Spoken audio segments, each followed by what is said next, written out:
We would like to acknowledge the indigenous lands and the cultures of New York. We also acknowledge that our state and country were built through the labor of enslaved peoples with continued contribution through their survivors. We honor the land as the Creator intended and that we commit to keep it clean and support efforts to make it safe for all, not some, but all. We can show honor to the native keepers of the land by recognizing the value of their culture, by learning the truth of their histories, and how it provided the foundation for this country as we experience it today and moving into the future. We acknowledge labor inequities and our shared responsibility for correcting oppressive systems in our daily work. And now we can have the learning begin. We're grateful for you joining us. Now we're going to start with some learning about our actual featured speaker. Sam Wise. Sam Wise is an H&R consultant, trainer, and workplace investigator with over 15 years of experience in social services, childcare management, and the culinary industry. Sam has a strong background in employee relations, learning and development, and regulatory compliance. At Clarity HR Solutions, shout out to that team, they work with employers of all sizes in navigating the complexities of New York labor standards through compliance, training, and strategic support. Sam is on the board of directors for the Capital Region HR Association, where they also serve as the Diversity Committee co-chair. As an HR professional passionate about diversity, equity, and inclusion, Sam proudly celebrates their transgender identity. They are grateful for the ability to share their experience with organization and individuals eager to learn and improve workplaces for the LGBTQIA plus individuals and all diverse identities at large. Please march, virtual audience of the Learning Cafe. Put your emoji, show your warm welcome to Sam Wise. Sam Wise, welcome to Learning Cafe. The floor is yours. Thank you so much, Elijah. I appreciate it. I'm so honored to have been asked to take part in this learning cafe. Childcare is where I got my start, and it is always where my heart is. It's something I have enjoyed so much, and it shaped really a lot of who I am. So I'm really excited about this presentation. I'll start with a little background about me. I was born and raised in Texas. I lived in Tucson, Arizona for about 7 years and moved to upstate New York 2 years ago with my wife. She went to school down at SUNY Purchase. Has lived in New York for about half her life now. So she's I think officially a New Yorker now. Most of her family is on the East Coast, so the move made sense from that perspective. And then as a transgender individual, for me, and my family, it was very important that we move somewhere where we would feel like I belonged and like I could be included and where I felt safe and supported. So that's what brought me to the capital region. Professionally, I worked in childcare for about 10 years. I started my first childcare job was a part-time summer camp counselor, and I loved every minute of it. I grew into management, moved up in management, and then really took on a learning and development role where I would travel around the country and look at programs for quality control and best practices, and spent a lot of time looking at helping to repair relationships with schools, contractors, families, and staff whenever there were issues. My last position in childcare was in Tucson. I ran a really large childcare center. We had almost 400 children ages 6 weeks to 12 years old, and had about 80 staff there. And so that really was that's a lot of those experiences are what I'm pulling from here.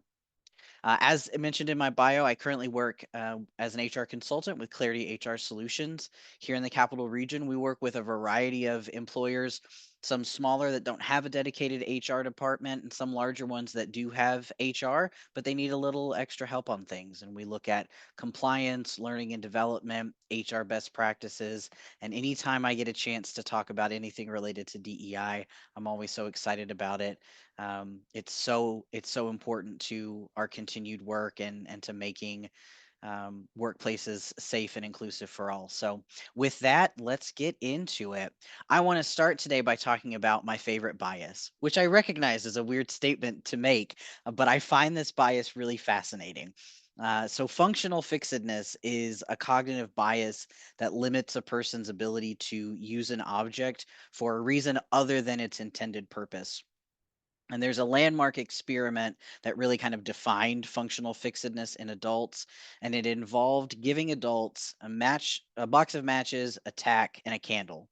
And they were instructed to figure out how to fix this candle to a wall, light it, but not let any of the wax drip to the floor. And what the experimenters found was that um, they couldn't figure it out. Most of the participants couldn't figure out the solution there.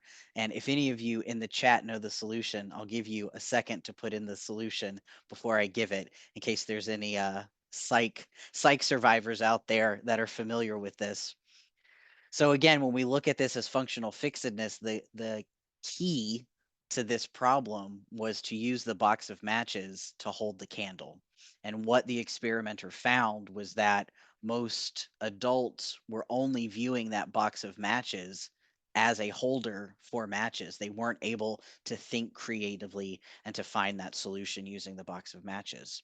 So, what does that have to do with this topic? Well, it's one of the things I find most fascinating about functional fixedness is that while there are some biases that we are sort of inherently or innately programmed with, functional fixedness is one of the biases that we have to be taught.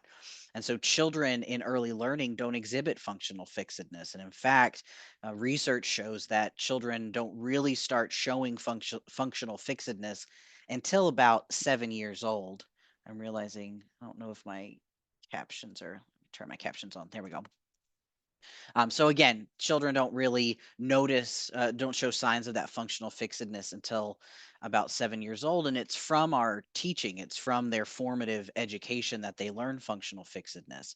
And we teach children functional fixedness by teaching them that objects have specific uses. So, how many times have we had to tell a child chairs are for sitting, not for standing? Or we use crayons on paper, not on walls, or we eat with our hands, or sorry, we eat with a fork, not with our hands. And so we teach children these things because there's an objective for the lesson. So it may be safety. We want to model for children that there's a fall risk if you're standing on a chair. So we want you to sit safely. We teach children where it's appropriate to use crayons for our own sanity and to keep our magic eraser budgets lower, right? There's a reason why we teach that. And we teach them to use utensils for eating because we're modeling cultural habits. But there's a downside to functional fixedness in that it limits our natural creativity. And as adults, as we grow older, those creative muscles may tend to atrophy. And so while some folks come to creativity very naturally, for a lot of adults, it's a skill set, it's a muscle set that we have to work at to really come from a point of creative thinking. And specific to this discussion, I think in some ways we teach functional fixedness in unintended ways, and we have unintended consequences because of that. So when we look at the example about teaching a child to eat using utensils versus their hands, what happens when that child eats with their hands at home because that's the culture they come from? How does a young child, how does a 5-year-old navigate the different instruction at school versus at home. And so are we teaching a child that the one way is normal and this other way is abnormal, but that's the way that's culturally normal for them? I think we also teach functional fixedness as it relates to gender roles. So we all have a concept about what girl toys are and what boy toys are, right? Boys play with trucks and cars and bugs, and girls play with makeup and dress up, and they play house with one another. And so we teach that early on, and there may be some practices that enforce those gender roles. And the last thing I look at is our representation of family in a childcare setting. And so, if we're looking at the traditional way that we view family, and a child never sees their family unit represented or their caregiving unit represented, what message are they receiving about themselves as it relates to functional fixedness? And so, with that, then I want to use that insight to then shift into talking about some specific best practices. So, I want to look at ways that we can foster inclusion, create a sense of belonging for families in childcare settings.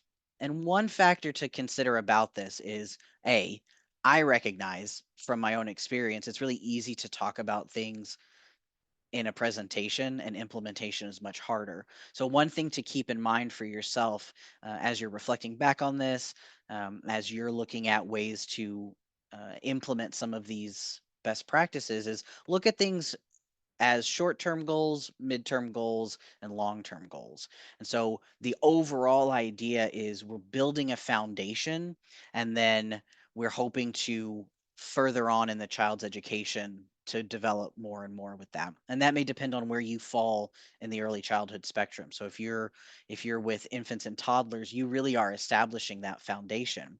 Once we move into 4, 5, 6 pre-K kindergarten, if a child hasn't gotten this kind of foundation, you may have to establish it, or you may be building off. And then as we move further older into school age, we're able to add some of the nuance to some of these pieces and really expand with our age appropriateness on some of these discussions. So I start with curriculum. It's an easy place to start because I think there's already been a lot of work on this topic, but I'm a big believer in stating the obvious. So some of this maybe you're going check, check, check. My center's doing that or my program's doing that, and I give you kudos for that. So we look at things like diverse representation and learning materials. Again, it's so vital, especially in infant, toddler, and pre-K development.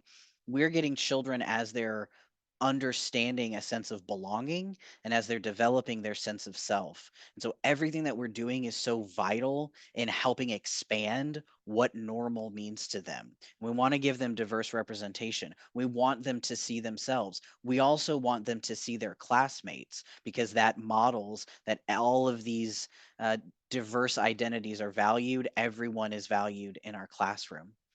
And we don't want a child to begin to feel strange, abnormal, or in some way excluded because the representation they're seeing never mirrors themselves.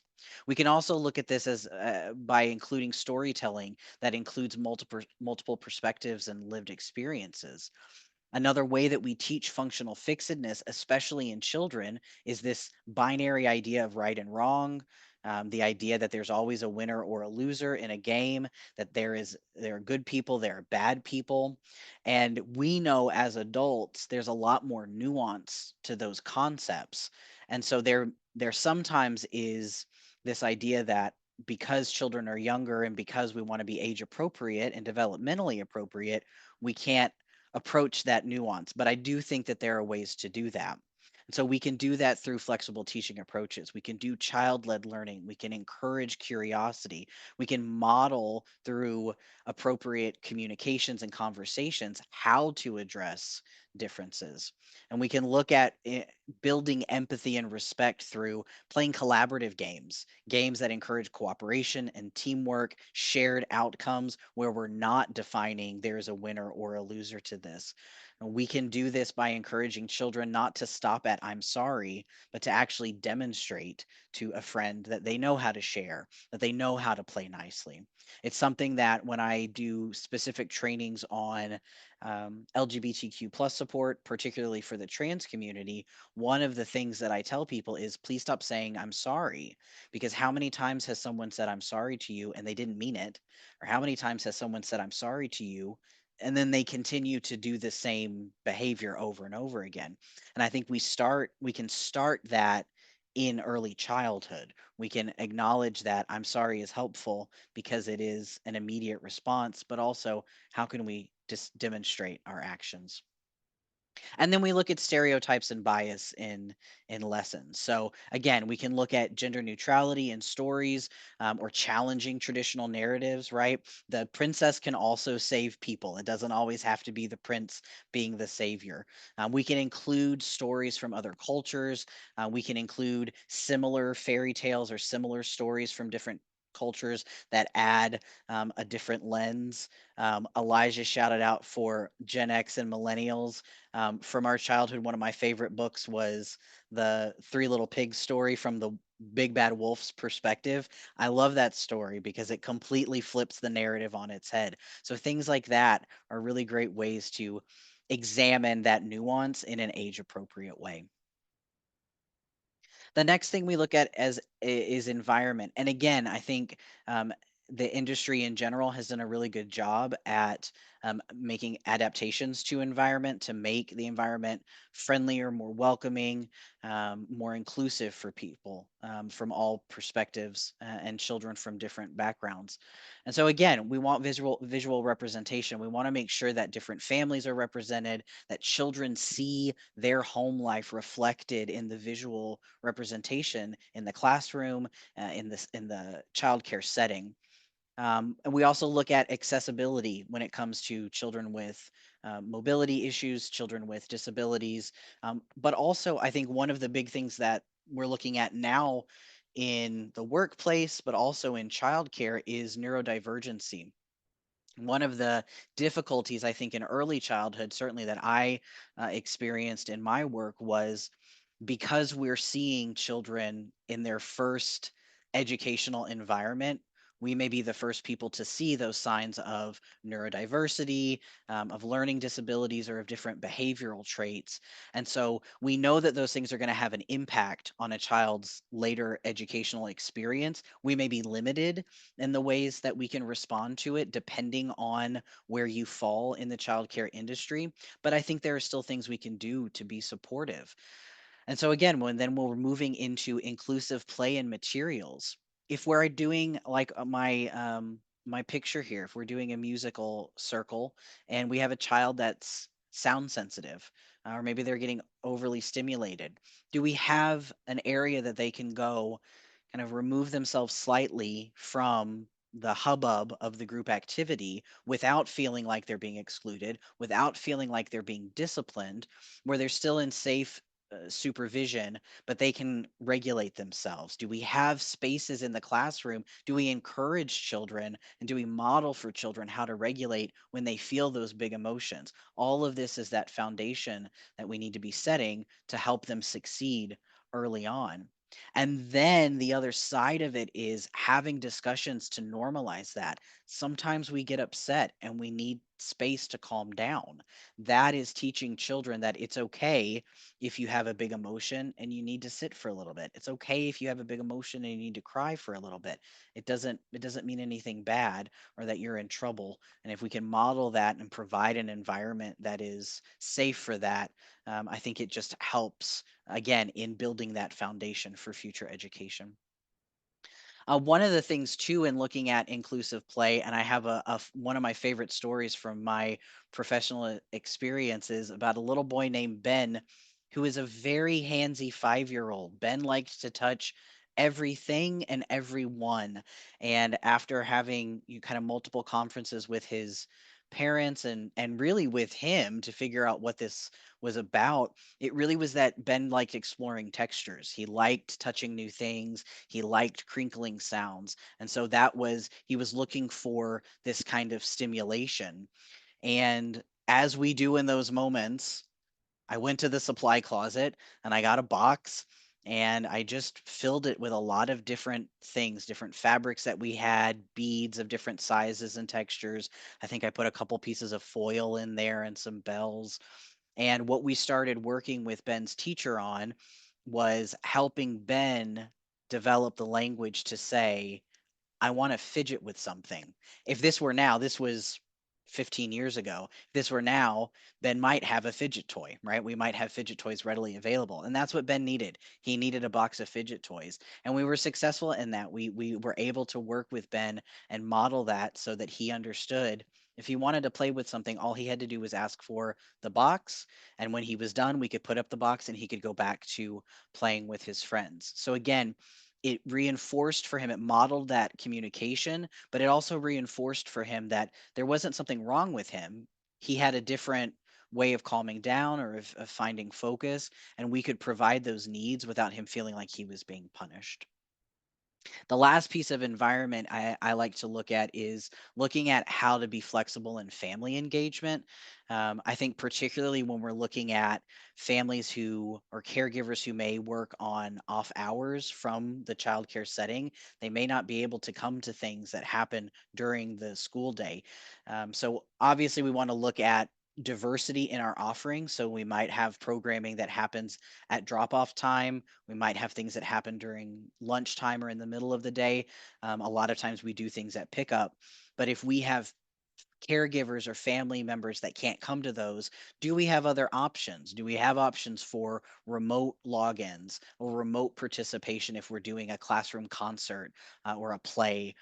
Do we have a party where we do a celebration at the beginning of the day, a celebration at the end of the day to make it easier depending on people's different schedules? The last part of that then is recognizing and respecting non-traditional caregiving arrangements.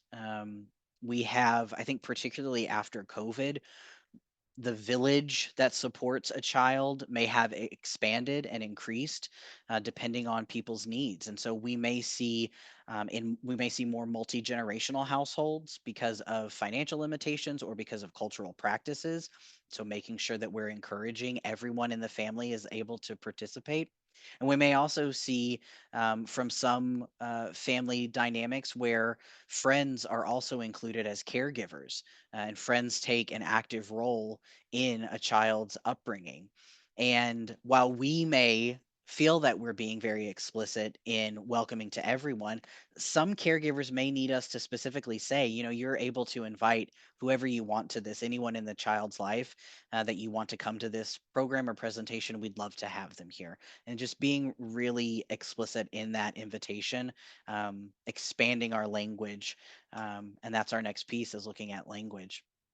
So we can acknowledge that not all children have a mom and dad at home. We can acknowledge that many children do have a mom and dad at home, and we're coming from different perspectives. So anytime we can also include language like grown-ups or using general terms like families that can be inclusive of everyone that the child identifies in their life, again, what it's establishing is not setting up a this is the normal family unit and this is an abnormal family unit, because that's going to affect the child's sense of belonging and their sense of self, and can then lead to a child feeling either feelings of inferiority or superiority depending on that messaging.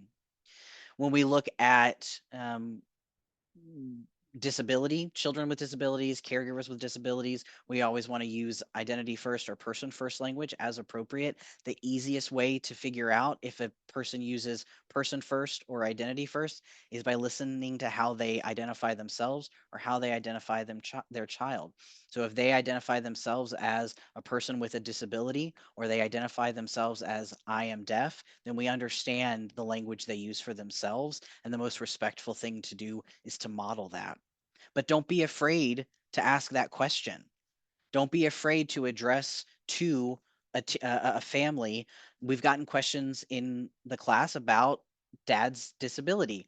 We'd like to know how you'd like us to address that. We always love teaching opportunities. We always love sharing about different experiences. Maybe that parent would be willing to come and talk about their disability and share. Maybe they're perfectly fine with you addressing. But again, don't feel like you can't ask that question. That's the easiest way to get the best answers, to go right to the source. Encouraging multilingualism is not only great for curriculum and great for general child development, but it also is a really wonderful way to build inclusion, particularly when we have communities that are facing exclusion outside of the classroom setting. So it's a wonderful way, one, again, to bridge that language gap between school and home, to help parents and other caregivers feel welcome in the classroom setting, and also to establish your core values as a center and as a childcare entity. So, anytime we can use frequent phrases, phrases that will feel comfortable to the child and help them navigate that transition into school, that's always helpful. Anytime we can use that as an opportunity to take advantage of the little minds that are sponges for learning and can get a head start on multilingual adults, that's great for curriculum. And then I think for the management side of things, it's looking at where can we provide appropriately translated materials and visual communication tools to help ensure that our caregivers and our families are understanding the documentation we're giving them, they're understanding the curriculum and the materials that we're giving them to help them feel supported. I touched on this a little bit, but modeling respectful conversations, I think, is really an overall piece of this. One of the difficulties, I think, is navigating the fact that children are going to observe differences. We can't stop that. And I think in a prior iteration of childcare education, or even just a prior iteration of um, equality versus equity and inclusion, is sort of pretending that those differences didn't exist and saying, well, we just treat everyone equally. We just treat everyone the same. You may have heard like people say, I don't see color. And what it does, though, is that diminishes someone's experience. It can diminish someone's experience. And again, we have young children who are observing these differences. They need guidance from adults on how to navigate those. So we can teach children to ask respectful questions. We can model that. We can model how to have those conversations. And we can bookend that with talking about the ways that we're similar. So, yes, we acknowledge our differences. We can talk about things that we do that are different from one another. Now, let's talk about all the things that we do that are the same as one another. And that's what helps build that unity. When we look at open-ended discussions, it really is establishing that it's okay to be different because our differences are what make us unique. And it is important to recognize all children are diverse. All families are diverse. All people are diverse because we all belong to multiple cultural groups. We all fall on a spectrum of something, right? And so even if I have the same, again, I'm from Texas, and sometimes people will be like, "Oh, my cousin's from Texas." And I'll say, "Oh, where are they from?" And they'll say where they're from. And I'm like, I don't even know where that is. I've never even heard of that town because Texas is gigantic and Texas is like four countries wrapped into one. So if you're from Houston versus people that are from Dallas, those are very different cultural experiences. And so, supporting children in their discovery of themselves, helping children develop the communication skills to respectfully acknowledge differences, um, and shutting down conversations about ignoring differences, um, or trying to navigate through if someone doesn't want to acknowledge the difference. It doesn't change the fact that the difference is there. We want to help children figure out that differences don't have to be scary, and they don't have to lead to values being made about a person's identity.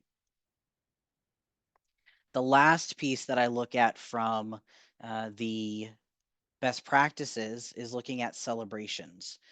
Because I think this is a piece of the childcare experience where a lot of times those differences become very evident, particularly when we're talking about cultural or religious differences. And so, if we can offer opt in or opt out participation, making it clear to families that these events are voluntary, and again, asking questions.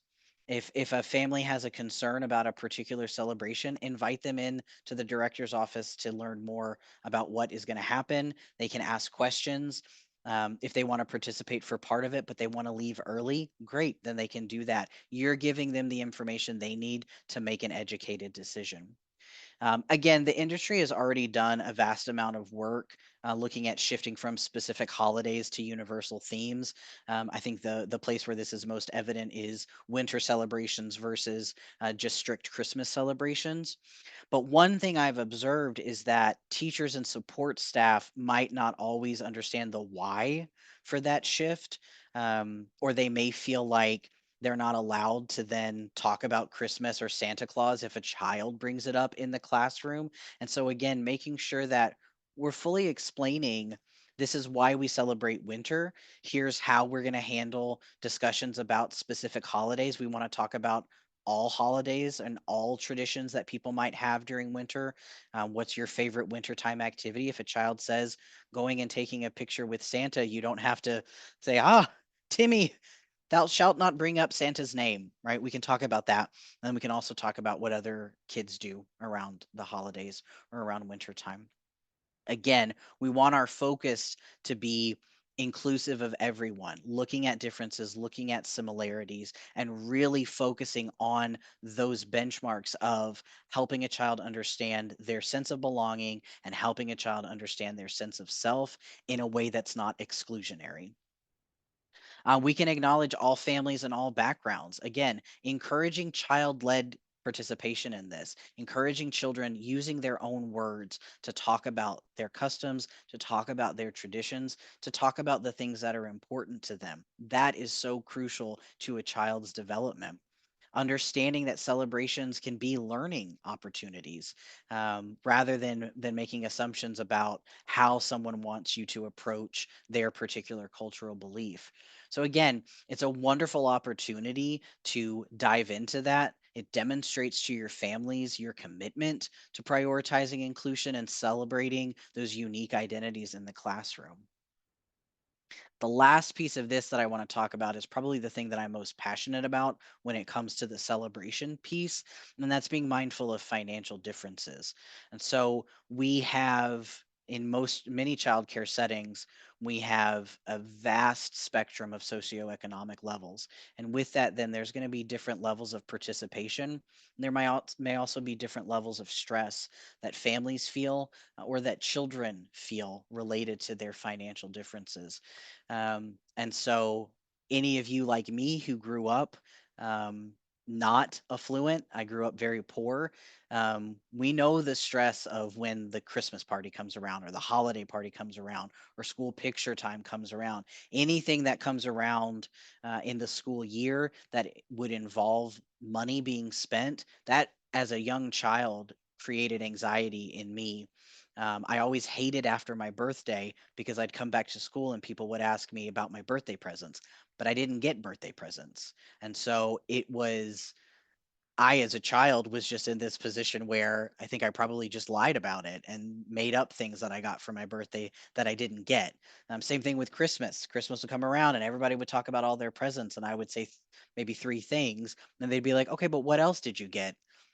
And so again, without having that being modeled, that it was okay that we come from different perspectives, I didn't know how to handle those questions as a child. And it led to me feeling kind of excluded from that. So we want to be mindful of that. Whenever we can keep activities low cost and accessible to all people, if there's ways that we can look at using classroom resources to create costumes or to create props rather than asking parents to bring money or to spend their own money on things. Um, and again, avoiding those exclusionary practices where we're saying you've got to commit this much money, or you've got to buy this specific kind of thing. That can be really helpful in helping families feel respected, helping families feel less excluded. And I think, again, when you can look at those no cost activities, the center that I ran, we did a lot of parades because we just had such a big, like physically big center, that it made it really easy that we could have parents in the lobby, we could have parents in the hallways, and we could have parents lined up in our playground area. And so we would do for different celebrations. We did one where they made cardboard box cars, and we did a little car parade. We would do a lot of things where the classrooms would just have a color-based theme because it was just so much easier for parents from all socioeconomic levels to find a yellow shirt to put their child in. And the thing about those kinds of events was it never it never ceased to shock me how many people would come out: parents, grandparents, siblings, friends, extended families, all with recorders and cameras ready to go to watch their 4-year-old walk in a big circle wearing a cardboard box. Because that part of it doesn't matter. The part is the memory, the part is supporting their child and being able to take part in these things. So, again, when we can take that financial pressure off, that's going to help in a big way to help our families from all walks of life feel so supported and respected. Um, we can also we'll talk a little bit more about some of the things on the management side next as we look at support for specific groups. So this is really my last piece, and then we'll kind of go into question and answer. But I wanted to look at some support for specific groups of families that you might interact that might have unique challenges or might drive more communication amongst the classroom and amongst your management and teaching teams. So I'll start with military families. Again, when I lived in Tucson, Tucson has a really large Air Force base. So we had a lot of Air Force families. And one of the things that military families deal with as a unique challenge is deployments and relocations. And so sometimes they may deal with that multiple times in a year. Sometimes they may deal with that with very short notice. And so recognizing that the family, and in particular the children, may have disrupted stability, then we want to be able to support that however we can. So we can support children as they're experiencing separation or as they're dealing with transition. Sometimes there's additional stress and anxiety in that reintegration period. So when a parent comes back or a caregiver comes back from deployment, that may add stress. Helping with routines and structure, having a partnership with the parents, with the family members to say, what do you expect you might see? What happened last time there was a deployment or there was a relocation? And how can we partner together to provide that support? Looking at when we look at environment, you may have children who need additional support with self regulation, who may need some support with managing sadness or other big emotions. And so providing an area where they feel like they can feel that comfort, they can feel that protection, can be really, really helpful. And then I think the other thing is, again, looking at any kind of military support organizations where you can find that tailored support, where you can find resources to help with parents that are dealing with some of the issues outside of the childcare setting. Next, I want to talk about LGBTQ plus families and children. And so, whether we're looking at a family with same gendered or same sex parents, whether we're looking at a family that has a trans family member, has trans parents, or if you do have a child that is exploring gender or has identified themselves as transgender, what can we do to support that? Obviously, part of the groundwork is just defaulting to inclusive language. Again, that's going to help families feel supported from the get go to know that you don't just default to mom and dad, that you use inclusive language, that we have representation of other family structures beyond just a mother and a father in the home. Looking at your activities and your lesson planning to make sure, again, that we've got representation of different types of families in that. Encouraging non-gendered play opportunities. So again, everybody can play with any of our play areas. Anybody can play dress up. Encourage dress up, right? Anybody can play with dolls. Anybody can play with trucks, right? We don't want to be establishing functional fixedness, to call back to that, when it comes to how we expect children to behave. Um, then the bigger piece of it is being proactive in how you'll address any kind of parent concerns. If you have an LGBTQ plus family that is looking at enrolling in your center, they're probably going to have questions for you, and you don't want to wait until the question is asked to have an answer. So think about, what will you do if someone asks my child why they have two dads? How are you going to answer that? What will you do if you have a parent, another parent, who questions how my child is dressing at school? How are you going to handle that question? You want to be prepared for that before the question is asked. And my recommendation is, we don't need to engage in belief based debate with anyone. What we want to do is establish, what are the core values? How do you want children and families to be treated and supported? Is it with respect? Is it with welcoming? Is it that you want everyone to feel like they belong? And is your focus a child's well being and a child's education? And so, if there are specific concerns that a parent may have related to their child, sure. If you don't want your child to wear dress up clothes, then we can talk about how to manage that for your child. Um, but otherwise, we're not here to talk about how another parent raises their child or how another child interacts in our classroom. So again, having those answers kind of ready to go so that you understand what's our philosophy on this? How are we going to handle it? How are we training staff on how to manage any kind of bias or any concerns about discrimination that are raised? And the answer to that may be it's not for your classroom staff to deal with. That's something that you want escalated up to management. But making sure that your staff understand how to address these concerns as they might come up.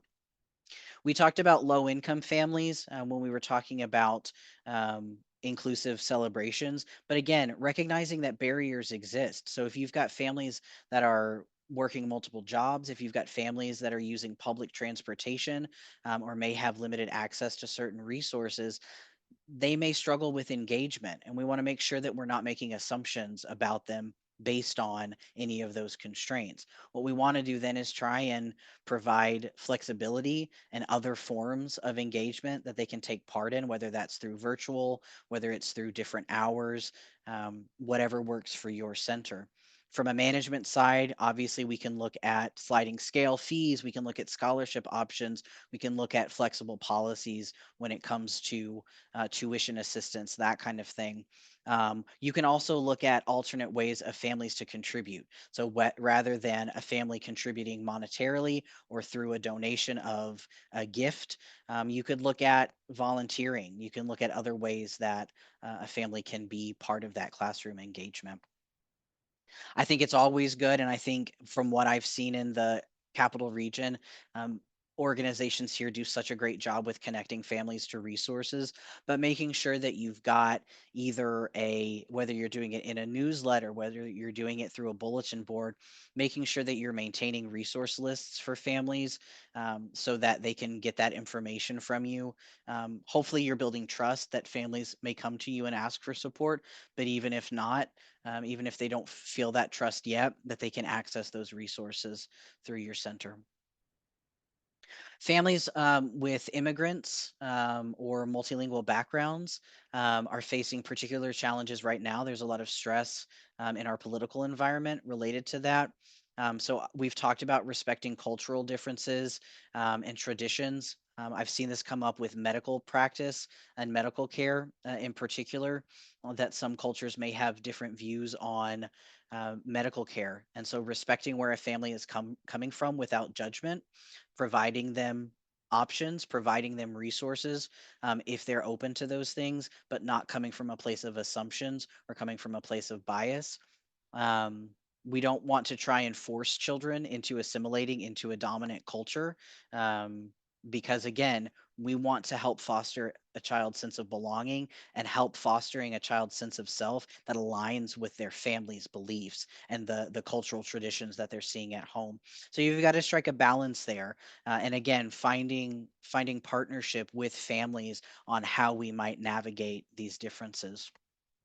We talked about dual language wherever we can, providing multilingual support and providing translation support in a way that can help foster, kind of build that bridge between home and school, but also foster inclusion and belonging with families. I think, particularly now, I would also encourage your staff, at the bare minimum, your management staff, to seek out training on ICE and law enforcement and what to do if law enforcement comes to your center so that your staff understand what their responsibilities are, what their roles are, what their obligations are, and more importantly, what their obligations aren't.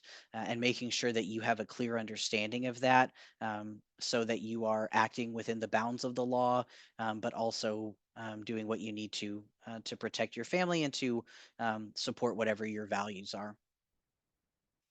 Religious families. And here's an interesting one because if we've got religious families, we may have some conflict, we may have some need for communication. Related to some religious beliefs. The big piece here is ask, don't assume. And so, if we have a holiday celebration, if we have something coming up that we think might be not in line with a family's religious practices or religious beliefs, let's ask. Let's ask them. Let's let them know, here's what we're planning. We wanted to make sure that you had information if you want to opt out, if you want to opt in, but only partially, or any kind of accommodation that you might need. With that, we want to make sure that we train staff on religious sensitivity so that they understand here's ways that their religious customs may come into play in the classroom. Here's how to navigate those differences from a place of respect and belonging and inclusion and not exclusion. We never want a child to feel like there's something wrong with the way that um, they experience their culture because of their experience in a classroom.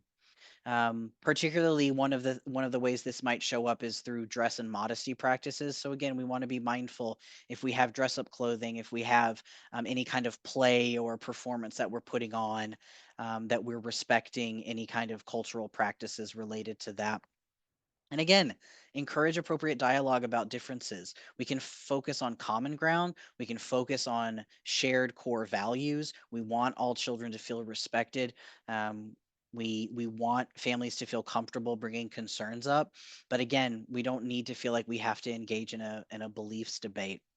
And so, one way that we might see this happen is we may have conservative religious families who may have concerns about LGBTQ plus representation in the classroom. And so, we can acknowledge that, we can have a dialogue about that and a respectful conversation about that. And we can talk about our commitment to supporting all children in our classroom. We want all families to be represented and giving them the opportunity to make a decision based on what they feel they need or how they feel they need their child to be supported. The last piece is there's a lot of attention and support available for children with disabilities, but I wanted to just look at, we talked about this briefly, but how to support caregivers and family members who have disabilities. So again, looking at, I've mentioned it multiple times, but looking at flexibility and family engagement. Are there ways that we can incorporate virtual family engagement, or that we can hold school events in a more accessible location? Um, that that can help wonders in giving a platform for a parent or a caregiver to participate. And again, don't be afraid to ask for guidance or recommendations. A parent, a caregiver, an individual with a disability is the person who knows best what they need. So if we have questions on how they can feel more included or feel more supported, don't feel like you can't ask that question, to start that dialogue, being respectful about it and looking at, we want to make sure that you feel comfortable here and that you feel like you can participate here. That's a great position to start from.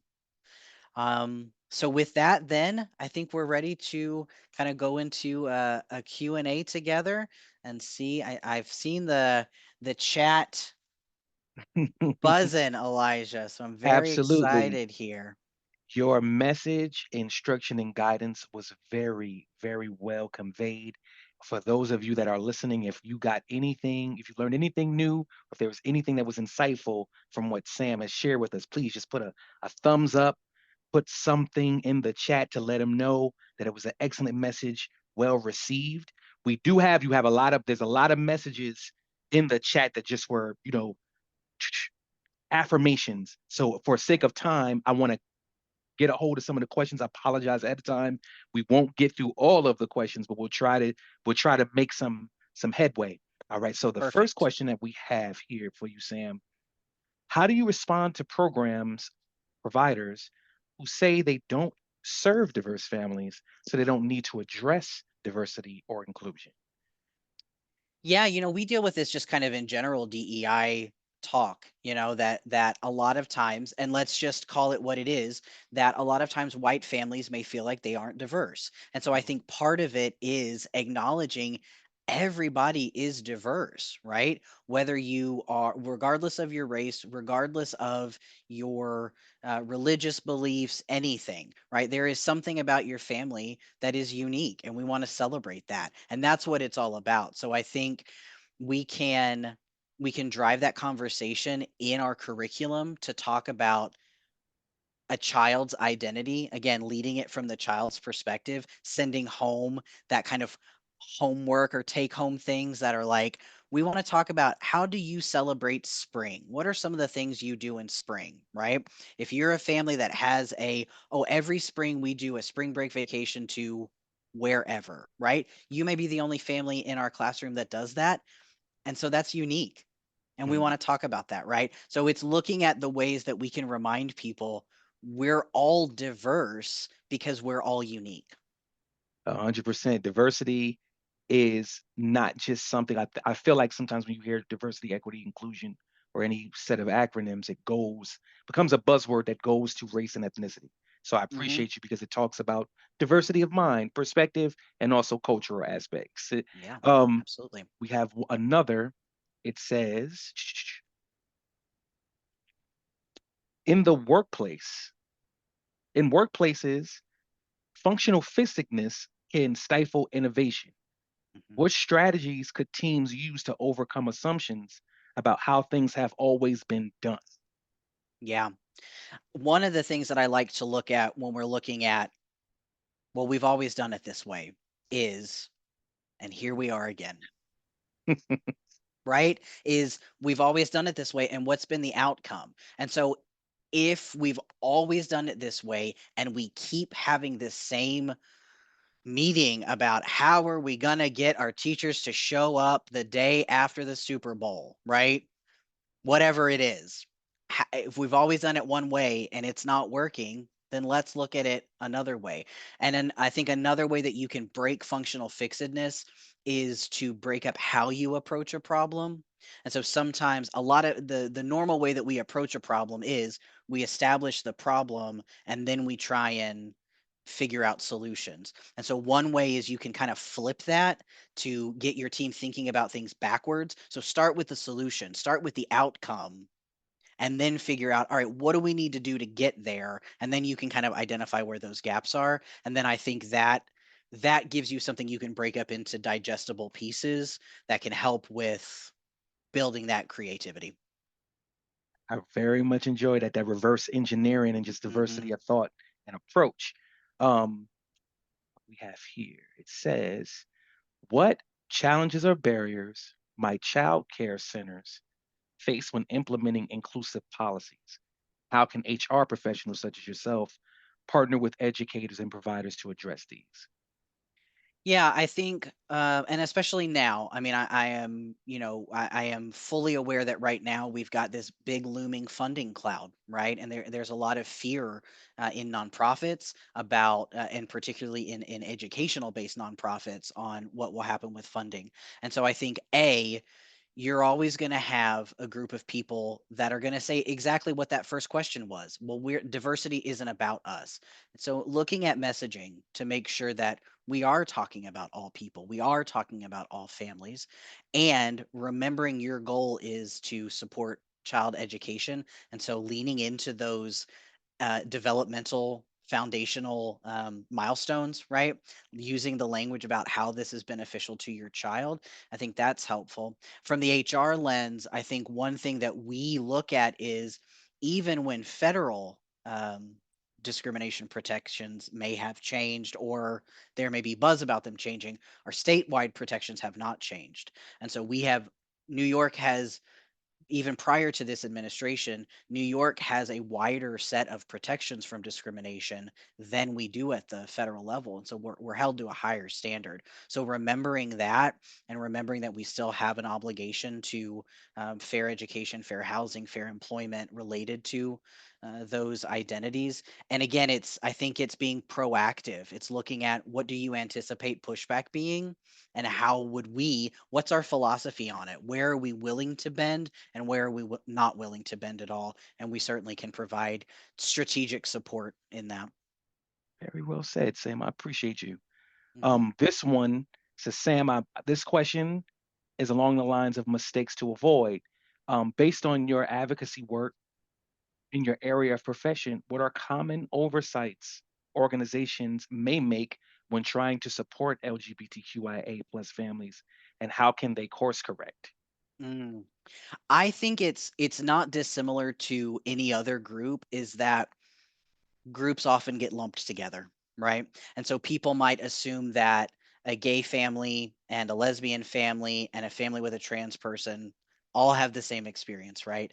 The reality is that there's a lot of um, internal bias within the LGBTQ plus community. Particularly, we're seeing it now. There are LGB groups that are actively trying to drop the T from the acronym. There are LGB advocacy groups that do not support trans rights, that do not support non-binary thinking or the gender spectrum. And so I think when we look at that, it's assuming that all, and I identify as queer, so I'm going to use the term queer as a broad spectrum. Um, there is this idea that all queer families are going to be united in belief, or that all queer people are, card carrying Democrat, very liberal voters, and that is not the case. So again, I think looking at an individual's experience, we also have families where the grandparents may be in the child's life, right? That the family may be completely accepted into their biological family. And you have families where that is not the case. And so I think the assumption of thinking that everyone's dynamic is going to be the same, or everyone's experience is going to be the same, also everyone's openness is not going to be the same. So we have varying degrees of people being out. Someone may feel comfortable being out to you, their child's teacher, because you formed that bond, and they don't want you to share their transgender status with anyone else, with other parents, or to talk about it openly. So I think really, and this is across the board with everyone, is we don't want to make any assumptions about any group based on our experience, however vast it may be. We want to treat everybody like an individual. Thank you so much, Sam. I couldn't have said that or answered that question better. Thank you, everyone, for joining our Learning Cafe for March and the questions that you offered, just your overall participation. I like to leave everyone with just a question for them to consider, and that what is one actionable step or thought you can implement this month to better support families and diverse identities in your own work? We always want to encourage folks that attend our learning cafes to kind of put themselves in a reflective and creative space to see what information from our cafes can they implement in their everyday actions in the world that they see around them. So thank you so much again, Sam. We appreciate you. We hope Thank that you you'll so return. much. We'll make a custom out of this. And thank you everyone Yes. for joining and helping us to make continual learning continue. So enjoy your day. Be safe, everyone. Until next time.